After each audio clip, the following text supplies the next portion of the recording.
മഹാനായ നബി മുഹമ്മദ് മുസ്തഫ മുസ്തഫ സല്ലല്ലാഹു അലൈഹി വസല്ലമ തങ്ങള് മസ്ജിദുൻ നബവിയിൽ ഇരിക്കുകയാണ്. ഒരു യുദ്ധത്തിന് പോകാൻ, മുഅ്തത്തി യുദ്ധത്തിന് പോകാനുള്ള സഹാബത്തിനെ തെരഞ്ഞെടുക്കുകയാണ്. അങ്ങനെ ഒരു വിഭാഗം സഹാബത്തിനെ, യോദ്ധാക്കളെ തെരഞ്ഞെടുത്തു. ഇനി അമീറ വേണ്ടത്. 3 പേരെ വിളിച്ചു, 3 ചെറുപ്പക്കാരായ സഹാബിയെ വിളിച്ചിട്ട് അള്ളാഹുവിന്റെ പ്രവാചകൻ സല്ലല്ലാഹു അലൈഹി വസല്ലമ തങ്ങൾ പറഞ്ഞു, ഒന്നാമത് യുദ്ധം നയിക്കേണ്ടത് നീയാ. നിനക്കെന്തെങ്കിലും സംഭവിച്ചാൽ രണ്ടാമത് നീ, നിനക്കെന്തെങ്കിലും സംഭവിച്ചാൽ മൂന്നാമത് നീ, നിനക്കെന്തെങ്കിലും സംഭവിച്ചാൽ സഹാബത്തെ നിങ്ങളിൽ ആരെങ്കിലും യുദ്ധം നയിക്കണം. ഈ പറഞ്ഞതിന്റെ അർത്ഥം ഒന്നാമത് നീ മരിക്കും, രണ്ടാമത് നീ മരിക്കും, മൂന്നാമത് നീ മരിക്കും. യുദ്ധത്തിന് മുമ്പേ തന്നെ മരണം പറഞ്ഞു. ഞാൻ വെറുതെ പറഞ്ഞതല്ല. ഈ 3 സ്വഹാബികളുടെയും ഖബർ ഞാൻ സിയാറത്ത് ചെയ്തിട്ടുണ്ട്. ഈ ചരിത്രം ആ സഹാബിമാരുടെ ഖബറിന്റെ ചാരത്ത് എഴുതി വെച്ചിട്ടുണ്ട്. അള്ളാഹു ഭാഗ്യം തരുമാറാകട്ടെ. അള്ളാഹു സിയാറത്ത് ചെയ്യാൻ ഭാഗ്യം തരുമാറാകട്ടെ. ഫലസ്തീൻ, ഈജിപ്റ്റ് ഒക്കെ സിയാറത്ത് പോകുമ്പോ ഈ 3 സ്വഹാബികളുടെ ഖബർ കാണാം. അവിടെ എഴുതി വെച്ചിട്ടുണ്ട് ഈ ചരിത്രം. അള്ളാഹു ചെന്ന് വായിക്കാനും ആ സഹാബത്തിന്റെ ഖബർ സിയാറത്ത് ചെയ്യാൻ അള്ളാഹു ഭാഗ്യം തരുമാറാകട്ടെ. അള്ളാഹു ഭാഗ്യം തരുമാറാകട്ടെ. ആ യാത്രയിലാണ് ആരെ കാണാൻ പോകുന്നത്? ഫിർഔനെ കാണാൻ പോകുന്നത്. അള്ളാഹു പോയി കാണാൻ ഭാഗ്യം തരുമാറാകട്ടെ.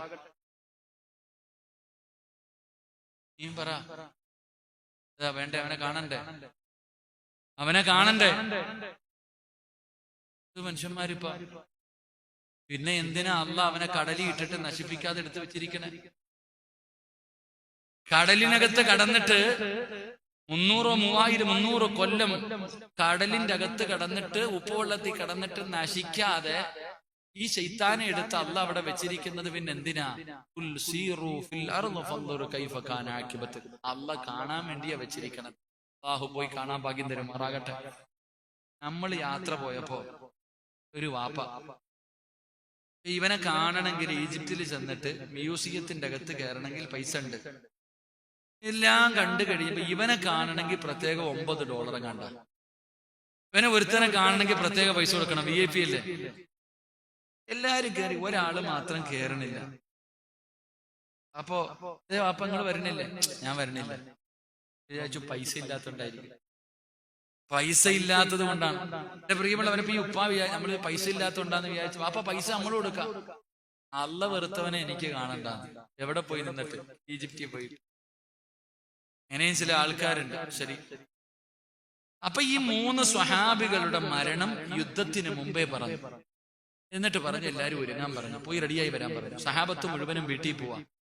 സഹാബത്ത് മുഴുവനും വീട്ടിൽ പോകുമ്പോ ഈ 3 പേരിൽ രണ്ടാമത് നിന്ന സഹാബി മഹാനായ ജൗഫർ റളിയല്ലാഹു തആല അൻഹു തുള്ളി ചാടിയിട്ടായി ചങ്ങാതി വീട്ടിൽ പോണേ. ഈ സഹാബി തന്റെ വീട്ടിലേക്ക് പോകുമ്പോ തുള്ളി ചാടി സന്തോഷം കാരണം പോണേ. നോക്കുമ്പോ ഭാര്യ അസ്മാ റളിയല്ലാഹു തആല അൻഹ വീടിന്റെ കവാടത്തിൽ ഇങ്ങനെ നോക്കി നിൽക്കുക. ഇച്ചായ കാണുന്നില്ല. അങ്ങനെ നല്ല പെണ്ണുങ്ങൾ അല്ലാഹു സാലിഹത്തായ ഭാര്യമാരാക്കി തരുമാറാകട്ടെ. ഭർത്താവിനെ കണ്ടില്ലെങ്കിൽ ഭാര്യ മുഖവാതിലിൽ കാത്തു നിൽക്കും.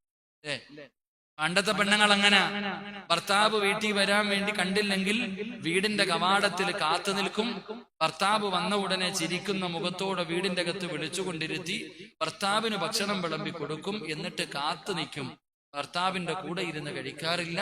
ഭർത്താവ് ഭക്ഷണം കഴിച്ച് എഴുന്നേറ്റ് കഴിയുമ്പോ ഭർത്താവ് നിന്ന പാത്രത്തിന്റെ അകത്ത് തന്നെ കൈയിട്ട് വാരിത്തി. അള്ളാഹു ഈമാൻ തരുമാറാകട്ടെ. ഈമാൻ തരുമാറാകട്ടെ. ഇന്നത്തെ പെണ്ണുങ്ങള് ഭർത്താവ് വീട്ടിൽ പോകുമ്പോ തിന്നിട്ട് പാത്രവും കഴുകിയിട്ട് കിടന്നുറങ്ങുന്നുണ്ട് അവസ്ഥ. അപ്പോ ജൗഫർ റളിയല്ലാഹു തആല അൻഹു തന്റെ വീട്ടിലേക്ക് പോകുമ്പോ ഭാര്യ ഇങ്ങനെ കാത്തു നിൽക്കാം. ഭർത്താവിന്റെ ചിരിക്കുന്ന മുഖവും സന്തോഷവും കണ്ടപ്പോ ഭാര്യ ചോദിച്ചു, എന്താ ഇത്ര സന്തോഷം? വല്ലാത്ത സന്തോഷമുണ്ടല്ലോ, എന്തേ ജൗഫറെ? അസ്മാ റളിയല്ലാഹു തആല അൻഹയോട് പറഞ്ഞു, പെണ്ണെ, മുത്ത് നബി എന്നെ യുദ്ധത്തിന്റെ അമീറാക്കി തെരഞ്ഞെടുത്തു, അതിന്റെ സന്തോഷമാണ്. അള്ളാഹുവിന്റെ പ്രവാചകൻ എന്നെ യുദ്ധത്തിന്റെ അമീറാക്കി തെരഞ്ഞെടുത്തതിന്റെ സന്തോഷമാ. രണ്ടുപേരും വീടിന്റെ അകത്ത് കയറി ഭക്ഷണമെല്ലാം കഴിച്ചു, കിടന്നുറങ്ങി. എന്റെ പ്രിയമുള്ളവരെ, പിറ്റേ ദിവസം രാവിലെ യുദ്ധത്തിന് വേണ്ടി യാത്രയാവുകയാ. ജൗഫർ റളിയല്ലാഹു തആല അൻഹു തന്റെ മക്കളുടെ അടുക്കൽ പോയി കെട്ടിപ്പിടിച്ചു ചുംബനമെല്ലാം കൊടുത്തു. തന്റെ ഭാര്യ അടുക്കൽ വന്നു, അറിയാൻ തിരിച്ചു വരില്ല എന്ന്. എന്നിട്ടും അവിടെ നിന്ന് പറഞ്ഞു, ഇൻഷാ അല്ലാ സ്വർഗത്തിൽ വെച്ച് കാണാം, വിധിയുണ്ടെങ്കിൽ കാണാം, ഇൻഷാ അല്ലാ മക്കളെയൊക്കെ നല്ലതുപോലെ നോക്കിക്കൊള്ളണം. യാത്ര പറഞ്ഞു ഇറങ്ങി. പ്രവാചകന്റെ മുന്നിലേക്ക് കടന്നു ചെന്നു. അവിടെ നിന്ന് എല്ലാവരും കൂടെ പടച്ചവനെ മുഅത്തത്തിന്റെ രണാങ്കണത്തിലേക്ക് യാത്രയായി. അവസാനം യുദ്ധം തുടങ്ങി.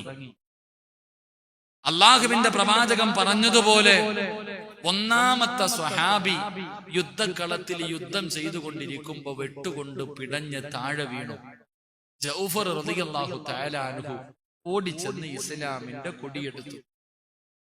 ഇസ്ലാമിന്റെ കൊടി എങ്ങനെ എടുത്തിട്ട് ഉയർത്തിപ്പിടിച്ചു.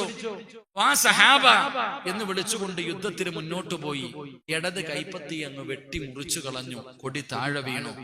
ജൗഫർ റളിയല്ലാഹു തആല അൻഹു വലത് കൈകൊണ്ട് കൊടിയെടുത്തു, ഉയർത്തിപ്പിടിച്ചു. ആ സഹാബ മുന്നോട്ട് പോയപ്പോ ആ കൈയും വെട്ടി മുറിച്ചു. കൊടി താഴെ വീണു. ജൗഫർ റളിയല്ലാഹു തആല അൻഹു അറ്റുപോയ രണ്ട് കൈ കൊണ്ട് താഴെ നിന്ന് കൊടി ഇങ്ങനെ എടുത്തിട്ട് ഇങ്ങനെ മുറുകെ എന്നിട്ട് പറഞ്ഞു, ആ സഹാബ മുന്നോട്ട് നടക്കുമ്പോൾ കൈയുടെ മുട്ടുഭാഗം വെച്ച് വെട്ടിമുറിച്ചു. കൊടി താഴെ വീണു. ജൗഫർ റളിയല്ലാഹു തആല അൻഹു തന്റെ പുറകിൽ നിൽക്കുന്ന സ്വഹാബിയെ വിളിച്ചിട്ട് പറഞ്ഞു, ആ കൊടിയെടുത്ത് എന്റെ കക്ഷത്തിൽ വെച്ചതാ. ആ ഇസ്ലാമിന്റെ കൊടിയെടുത്ത് എന്റെ കക്ഷത്തിൽ വെച്ചതാ. സഹാബി കക്ഷത്ത് വെച്ചു കൊടുത്തപ്പോ നെഞ്ചിലേക്ക് ഇങ്ങനെ ചേർത്തങ്ങോട്ട് പിടിച്ചു. എന്നിട്ട് ചോദിച്ചു, സഹാബത്തെ, നിങ്ങൾക്ക് ആർക്കെങ്കിലും സ്വർഗം വേണോ സ്വഹാബ? നിങ്ങളിൽ ആർക്കെങ്കിലും സ്വർഗം വേണോ സ്വഹാബ? വേണമെങ്കിൽ എന്റെ പുറകിൽ വാ സ്വഹാബ. സ്വർഗത്തിന്റെ പരിമളം എനിക്ക് അടിച്ചു വീശുകയാണ്. മഹാനായ ജൗഫർ റളിയല്ലാഹു തആല അൻഹു യുദ്ധക്കളത്തിലേക്ക് ഇസ്ലാമിന്റെ കൊടിയും പിടിച്ചുകൊണ്ട് അവിടെ നിന്ന് മുന്നോട്ട് പോകുമ്പോ ശത്രുക്കൾ നാലു ഭാഗത്ത് നിന്ന് വളയുകയാണ്. ജൗഫർ റളിയല്ലാഹു തആല അൻഹുവിനെ വെട്ടിഞ്ഞുറുക്കുകയാ. ജൗഫർ തങ്ങളെ രണാങ്കണത്തിൽ പിടഞ്ഞു വീണു. എന്റെ പ്രിയമുള്ളവരെ, അള്ളാഹുവിന്റെ പ്രവാചകൻ ഈ യുദ്ധത്തിൽ പങ്കെടുത്തില്ല. അള്ളാന്റെ റസൂൽ ഈ യുദ്ധത്തിന് പങ്കെടുത്തില്ല. പ്രവാചകനതാ നമസ്കരിക്കാ പള്ളിയിൽ വന്നു. അള്ളാഹുവിന്റെ പ്രവാചകൻ അവിടെ നിന്ന് നമസ്കരിച്ചു. സ്വഹാബത്തിന്റെ എതിരെ തിരിഞ്ഞിരുന്നു. എന്നിട്ട് അള്ളാന്റെ റസൂൽ പറഞ്ഞു, സ്വഹാബ, എന്റെ ജൗഫർ ഷഹീദായി സഹാബ. അള്ളാഹുവിന്റെ പ്രവാചകൻ അവിടെ നിന്ന് വിളിച്ചു പറയുകയാ, എന്റെ ജൗഫർ പോയി, എന്റെ ജൗഫർ പോയി. സഹാബത്തെ, വീട്ടിൽ പോയി പറയണമല്ലോ, ഭാര്യയോട് പറയണമല്ലോ, മക്കളോട് മരണവാർത്ത പറയണമല്ലോ. അതുകൊണ്ട് ആരാ പോകുന്നത്? നിങ്ങളിൽ ആരാണ് ജൗഫറിന്റെ വീട്ടിൽ പോയി മരണവാർത്ത പറയുന്നത്? അള്ളാന്റെ റസൂൽ ചോദിക്കുമ്പോ ഒരു സ്വഹാബി പോലും അനങ്ങുന്നില്ല, ഒരാൾ പോലും തയ്യാറാകുന്നില്ല. അള്ളാഹുവിന്റെ പ്രവാചകൻ സ്വല്ലല്ലാഹു അലൈഹി വസല്ലമ തങ്ങൾ പിന്നെയും ചോദിക്കുന്നു, സ്വഹാബ, ആരാണ് ജൗഫറിന്റെ വീട്ടിൽ പോയി മരണവാർത്ത പറയുന്നത്? ഒരാളും മിണ്ടാ തയ്യാറാകുന്നില്ല, ഒരാളും എഴുന്നേക്കുന്നില്ല. എല്ലാവരും തലതാഴ്ത്തി ഇരുന്ന് കരയുകയാണ്. അള്ളാന്റെ റസൂൽ ചോദിച്ചു, സഹാബത്തെ, നിങ്ങൾക്ക് എന്തു പറ്റി സഹാബ? നിങ്ങൾക്ക് എന്തു പറ്റി സ്വഹാബ? യാ റസൂലല്ലാഹ്, ഞങ്ങൾക്ക് ആർക്കും ധൈര്യമില്ല നബിയേ, ഞങ്ങൾക്ക് ആർക്കും ധൈര്യമില്ല നബിയേ. ജൗഫർ റളിയല്ലാഹു തആല അൻഹുവിന്റെ ഭാര്യയോട് മരണവാർത്ത പോയി പറയാൻ ധൈര്യമില്ല. കാരണം എന്തെന്നറിയോ? ആ പെണ്ണിന് 19 വയസ്സാണ് നബിയേ. 19 വയസ്സേ ഉള്ളൂ. ജൗഫറിന്റെ ഭാര്യയായ അസ്മാ റളിയല്ലാഹു തആല അൻഹ 19 വയസ്സുള്ള ഒരു പെണ്ണിനോട് നിന്റെ പ്രിയപ്പെട്ട ഭർത്താവ് മരിച്ചുപോയെന്ന് ഞങ്ങൾ എങ്ങനെ പറയാരാ? ധൈര്യമില്ലാത്തത് കൊണ്ടാണ് നബിയേ. അള്ളാഹുവിന്റെ പ്രവാചകനോട് സ്വഹാബികൾ പറയുകയോ, യാ റസൂലല്ലാഹ്, മൂന്ന് ആമക്കളാ നബിയെ. ജൗഫർ റളിയല്ലാഹു തആല അൻഹുവിന് മൂന്നാൺ കുഞ്ഞുങ്ങളാണുള്ളത്. മൂന്നെണ്ണത്തിനും 10 വയസ്സിന് താഴെയാണ് പ്രായം. 10 വയസ്സിന് താഴെ പ്രായമുള്ള 3 പിഞ്ചു മക്കളാണ് ആ വീട്ടിലുള്ളത്. ആ മക്കളോട് മക്കളെ നിങ്ങളുടെ വാപ്പ മരിച്ചുപോയടാ. എങ്ങനെയാ നബിയെ ഞങ്ങൾ പറയുന്നത്? അള്ളാഹുവിന്റെ റസൂലിനോട് സ്വഹാബത്ത് പറയുമ്പോ പ്രവാചകൻ പറഞ്ഞു, സ്വഹാബാ മരണം പറയണം, സ്വഹാബാ മരണം അറിയിക്കണമല്ലോ. അതുകൊണ്ട് വാ നമുക്ക് ഒരുമിച്ച് പോകാം. അള്ളാഹുവിന്റെ പ്രവാചകനും സ്വഹാബത്തും മസ്ജിദ് നബവിയിൽ ഇരുന്നിട്ട് അതാ ജൗഫർ റളിയല്ലാഹു തആല അൻഹുവിന്റെ വീട്ടിലേക്ക് പോകുകയാണ്. ജൗഫർ തങ്ങളുടെ വീട്ടിലേക്ക് മരണം പറയാ പോകുകയാ. ഈ നാട്ടിലെ പെങ്ങളെ ജൗഫർ റളിയല്ലാഹു തആല അൻഹുവിന്റെ ഭാര്യ എന്തേ ചെയ്തതെന്നറിയോ? പടച്ചവനെ, യുദ്ധം കഴിഞ്ഞ് സ്വഹാബികൾ വന്നു തുടങ്ങി.